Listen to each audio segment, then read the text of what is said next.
By now, you've probably heard that Digital Course Academy has opened and closed.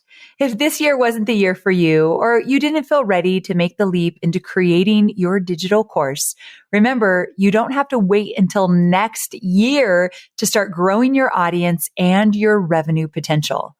Building your list shortens the gap between where you are and the thriving online business you dream of. So join me this week for a free list building masterclass, the Relaxed Business Owner's Guide to Building a Profitable Email List. How I add 1,000 plus new subscribers to my list every single week. So go to amyporterfield.com/email list, choose a time slot that works best for you. Then let's start building an email list that's primed and ready for your future digital course launch. amyporterfield.com/email list.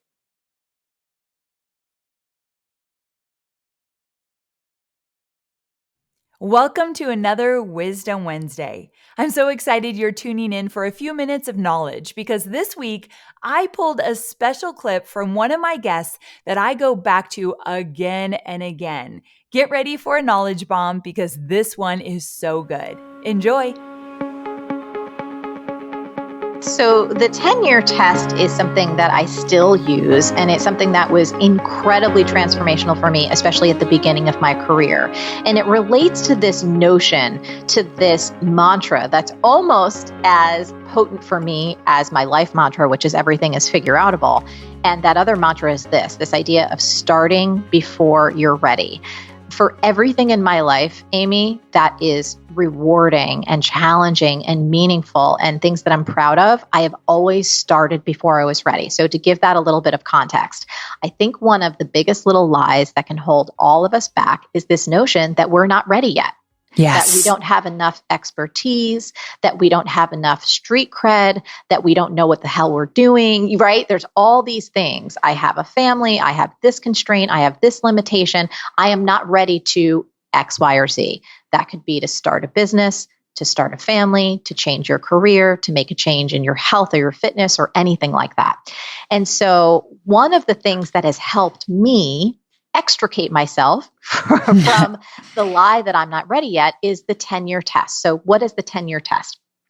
The 10-year test is something that you can do when you find yourself being held back by this notion that you're not ready yet. And let me tell you the context through which I discovered this. When I was beginning my coaching practice back in my early 20s, one of the things that I discovered for myself was that I just didn't want to be a life coach or a business coach. From all the personal development work I was doing, I realized that there were these other aspects of my passions and my personality that I wanted to pursue creatively and professionally. And one of those aspects was this notion of dance, of wanting to be a dancer. Now, Amy, you have to get, I did not get trained in dance. I never took a formal dance class in my life. Okay. And I'm 25 at this point. So I am, let me just paint the picture, a struggling life coach, hardly making any money, bartending, waiting tables, doing all the things that we do to keep a roof over our head and food on the table while we're trying to build our business. At least many of us do that, especially in the early days. And then I had this notion like, oh, and I also want to pursue dance, yet I have no experience, I have no training. And sadly, in the professional dance world, if you're thinking about starting when you're 25, it's a little over the hill. Again, most people who are professional dancers have been doing it since they were, 6 or 7 years old, if not earlier. And by the time they're 17 or 18, they are professionals going on tour or doing all the different things that professional dancers do. Right. So I had all this fear and like, oh, I'm not ready to do this. This is dumb. I'm going to make a fool out of myself. I should just really focus on, building my coaching practice and getting out of debt and all those kind of things. And I remember one day sitting down and thinking to myself, and this is the 10-year test. I sat myself down and I said, Marie, this is wild. This is crazy. You keep thinking about pursuing dance in some form. You're 25. In 10 years from now, will you regret not having pursued dance more seriously right now? Meaning, will 35-year-old Marie look back at 25-year-old Marie and want to smack the crap out of her for being terrified at that age? And Amy, when I asked myself that question, the answer was clear as day.